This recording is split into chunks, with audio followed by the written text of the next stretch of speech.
오늘 본문은 어제에 이어 계속하여서 속죄제에 대하여 설명하고 있습니다.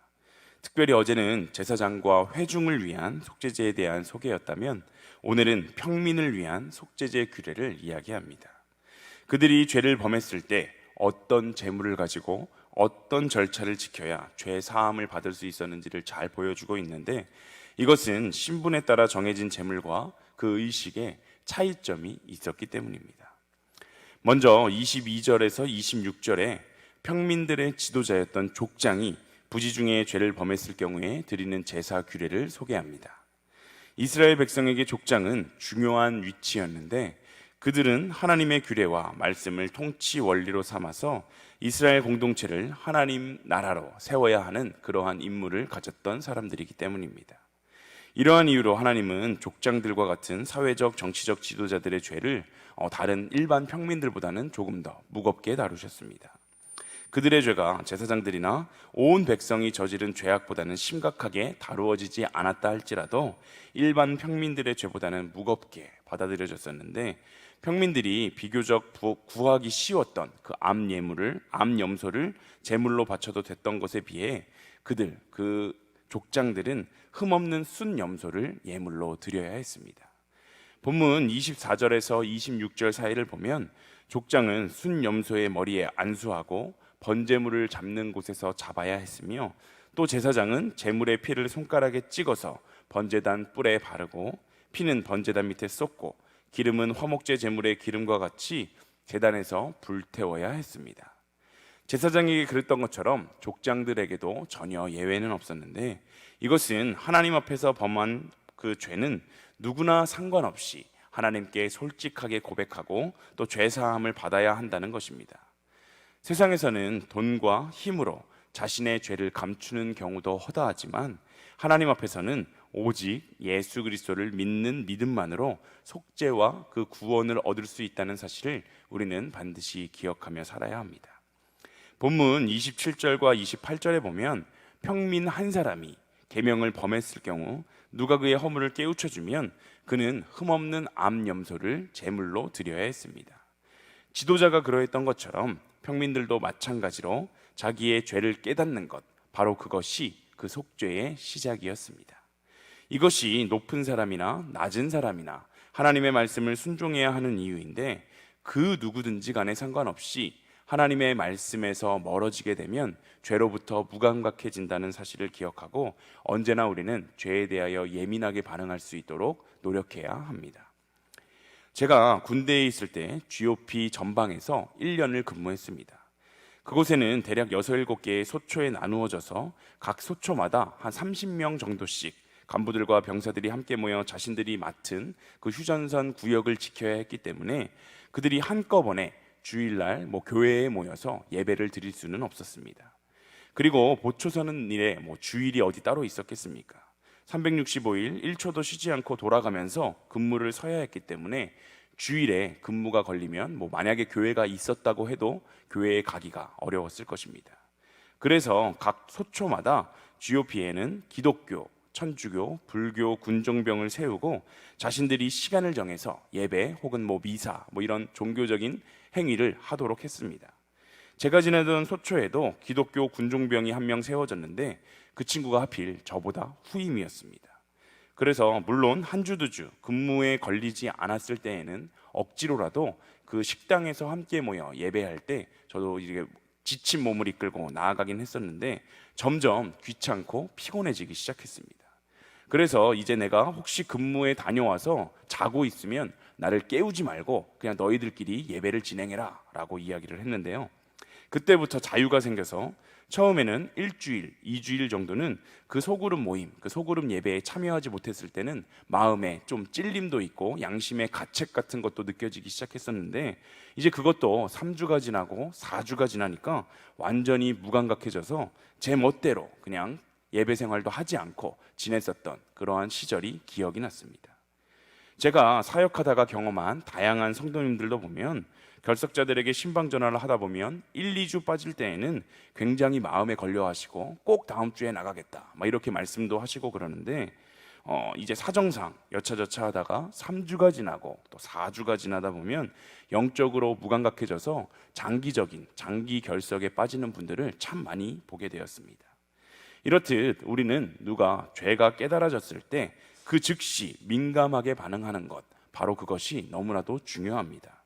회개는 죄를 깨달은 순간부터 시작해야 하는 것이기 때문입니다. 오늘 본문에서 온 회중과 평민에 이르기까지 모든 이스라엘 백성에게 누구 하나 예외 없이 요구되는 사항은 바로 죄를 깨닫게 되면 그 즉시 바로 속죄제를 드리라는 것이었습니다. 23절에 족장이 범한 죄를 누군가에 의해 깨우치게 되면 즉시 순염소를 예물로 삼아 속죄제를 드려야 했고, 28절에 보면 평민이 그가 범한 죄를 누군가에 의해 깨우치게 되면 즉시 암염소를 끌고 와서 속죄제를 드려야 했다라고 말합니다. 이것을 다르게 표현하면 죄는 깨닫는 즉시, 그 즉시로 회개해야 함을 우리에게 잘 보여줍니다. 사람이 자신이 범한 죄에 대해서 아직 깨닫지 못하고 알지 못하여서 회개하지 못하는 것은 사실 어찌할 방법이 없습니다. 그러나 대부분의 사람들에게 문제가 되는 것, 대부분의 성도님들에게 문제가 되는 것은 자신이 범한 죄를 깨닫고도 회개하지 않는 것, 바로 이 점이 큰 문제가 됩니다. 당장 죄가 드러나는 것이 부끄럽고 고통스럽다고 해서 죄를 감춘다고 해도 그 죄가 사라지는 것도 아니고 영원히 또 감출 수 있는 것도 아닙니다. 죄는 언젠가 반드시 드러나게 되어서 더 큰 부끄러움과 고통을 당하게 될 것입니다. 특별히 하나님을 믿고 살아가는 우리 성도들은 우리의 죄, 비록 이 세상에서는 드러나지 않고 완전하게 숨겨서 다른 사람들은 모르게, 우리 가족들까지도 모르게 마음밭에 이렇게 감추어 두고 우리가 살아갈 수 있다 하더라도 우리의 모든 것을 알고 계시는 하나님의 심판대 앞에 우리가 서게 되는 그날 낱낱이 드러나게 되어 심판, 곧 영원한 죽음에 이를 수밖에 없습니다. 우리 모두는 죄를 지으며 살아갈 수밖에 없는 연약한 존재이지만 자신의 죄를 깨닫고 그 죄를 전심으로 하나님께 용서를 구하는 사람은 많지 않습니다.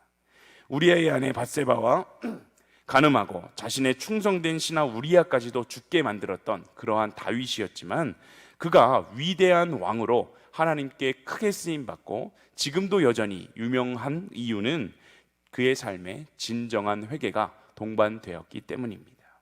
또 누가복음 5장 8절에 보면 밤새도록 그물질을 했지만 허탕친 베드로가 등장하는데, 그는 예수님의 말씀에 순종하여 많은 양의 물고기를 잡아서 덩실덩실 춤을 춰도 모자랐던 그 상황 속에서 갑자기 예수님의 그 무릎 앞에 자신의 무릎을 꿇고 자신은 죄인이다라고 고백하는 모습을 보여줍니다.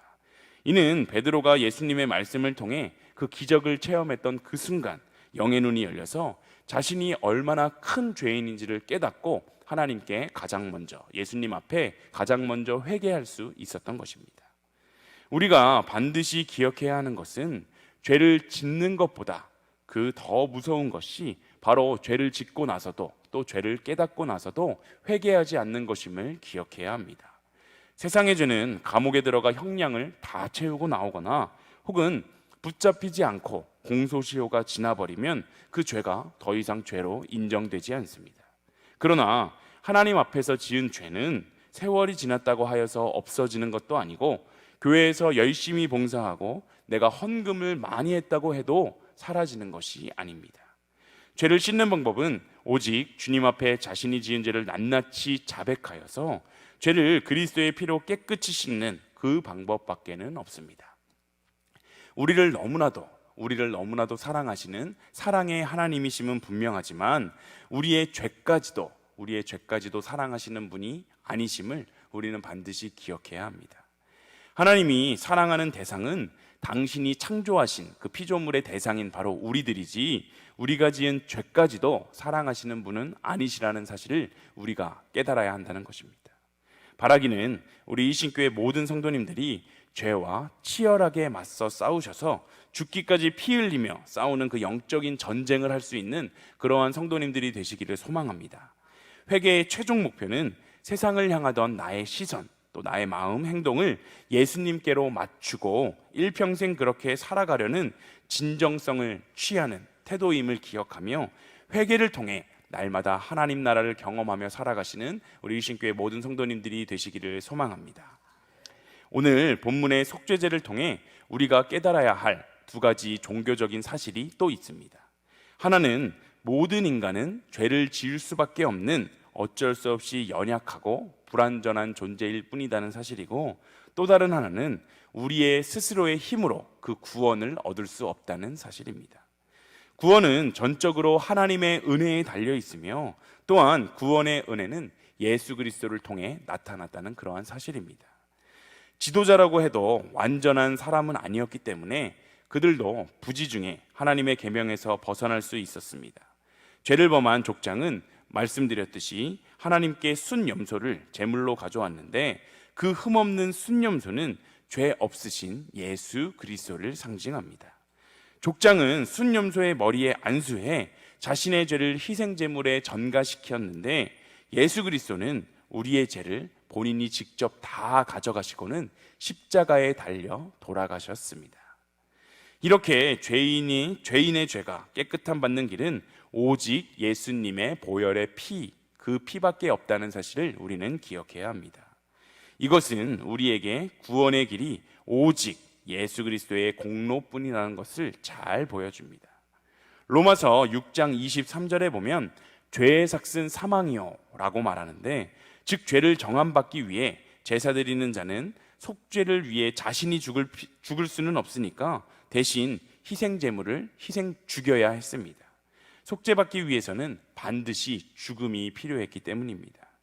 예수 그리스도께서 십자가에 달려 돌아가심은 우리에게 영원한 구원을 주시기 위해 당신의 생명을 희생하신 것이며, 우리를 너무나도 사랑하셨기 때문에, 그 사랑이 없었으면 그렇게 하시지 않으셨을 텐데, 우리를 너무나도 사랑하시는 그 사랑이 너무 커서 우리를 대신하여 십자가에 달려 죽으신 것입니다.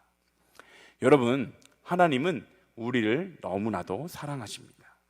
하나님은 우리가 진정으로 죄를 회개하고 당신께로 돌아오기만 하면 언제나 용서해 주시고 사랑으로 품어주실 준비가 되어 있으신 분이심을 우리가 깨달았으면 좋겠습니다.